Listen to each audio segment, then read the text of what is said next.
aqui para falar sobre a complexa rede de conexões existentes antes da chegada dos europeus.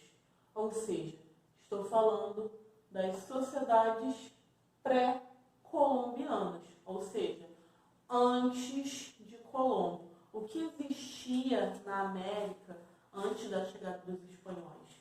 Não pensem vocês que os europeus descobriram, uma região desatada, sem qualquer tipo de organização social.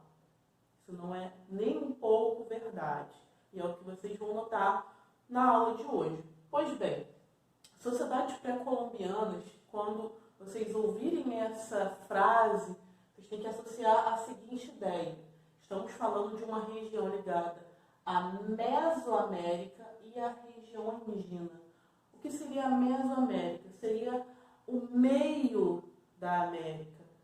Estamos falando da região do México e parte da América Central, ok? E da América Andina, quando nos referimos a esse termo, é possível vocês chegarem à conclusão de que se trata da região da Cordilheira dos Andes, ou seja, o Império Inca está localizado nessa região, tá? E o Império Azteca e Maia na região da Mesoamérica, beleza?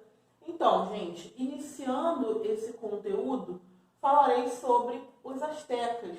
Pois bem, os astecas vão se localizar na região do Vale do México, tá? A sociedade asteca será formada por 3 principais cidades, a saber, Tenochtitlan, que era a capital do Império Azteca, Texcoco, que era uma cidade muito próxima da capital, tá? Que também era um grande centro administrativo, e Tlacopan. Essas 3 cidades formavam juntas, a capital do Império Azteca, ok? Então, os astecas, eles possuíam uma complexa civilização com uma organização política centralizada, ou seja, alguém organizava tudo, tranquilo? Bem como dinastias locais. Ao mesmo tempo que existiam imperadores, também existiam os senhores locais, aqueles que organizavam a sociedade localmente. O que a gente pode associar, por exemplo, a um prefeito, que organiza o poder dos municípios. Temos o presidente da República, que é responsável por gerir o país, e temos os prefeitos. Então, mal comparando, seria mais ou menos essa relação existente no Império Azteca, ok? Na sociedade azteca também existia a questão do trabalho compulsório, que é diferente do trabalho escravo. Por quê? Porque no trabalho compulsório, o camponês ou mesmo aquele em situação, digamos, de escravidão, ele trabalhava em troca de um bem, que na maioria das vezes se tratava da própria alimentação que o sujeito recebia e também de um pedaço de terra, tá? Então era uma complexa civilização, uma complexa rede, que se mantinha através dos esforços, dessa população em situação de servidão coletiva, O trabalho compulsório, ele pode ser entendido como uma servidão e não como uma escravidão de fato, porque quando você fala de escravo, se entende que o escravo ele era pertencente a alguém, não era o caso dessas pessoas, beleza? A economia ela era essencialmente agrária e é da economia dessas sociedades, tanto dos astecas quanto dos maias e dos incas, que vamos conhecer o cultivo de várias culturas alimentícias, como é o caso dos tubérculos, né, das batatas, é o caso também da plantação de milho, que se dava de forma muito regular, tá? Alimentava vários complexos regionais ao mesmo tempo.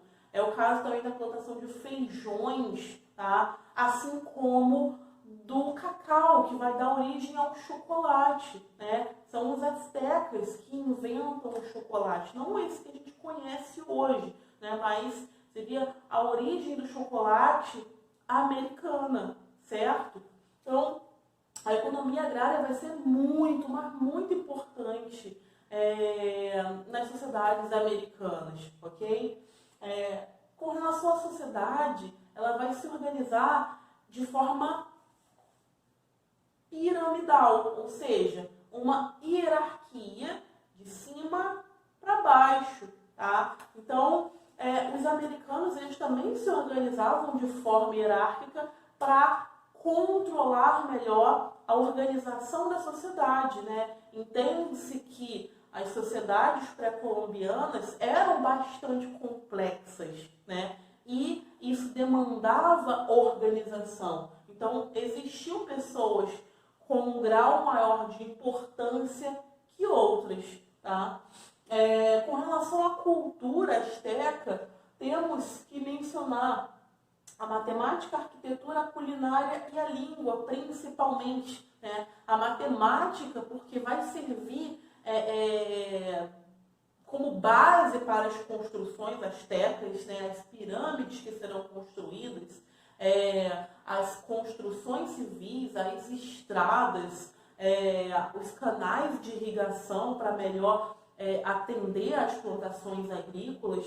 Então, tudo isso demandava estudos e esforços de pessoas, de um grupo de pessoas, ok? A mesma coisa se relaciona à arquitetura, né? Se vocês observarem as imagens, né, da sociedade asteca, vocês conseguem perceber que eles tinham um grande conhecimento nessa área, tranquilo? Com relação à culinária, tudo isso envolve a questão das plantações agrícolas e a forma com que a população local lidava com o alimento retirado da terra. E esses alimentos, eles eram trocados, né? Não existia o comércio, mas existia a troca. E muitos grupos sociais se presenteavam, né, para estabelecerem relações entre si, ok? Então, isso era uma coisa bastante comum e uma característica bem marcante da sociedade asteca, tá certo? E com relação à língua, também um aspecto importantíssimo, porque a língua náhuatl vai conseguir reunir um grande grupo de pessoas que vão conseguir se conectar entre si através da fala, né? O que era algo, assim, difícil, né? Porque até hoje existem várias línguas locais ao longo de toda a América, né? E naquela época isso também já existia. No entanto, a língua náhuatl, ela vai se destacar entre as demais. Beleza?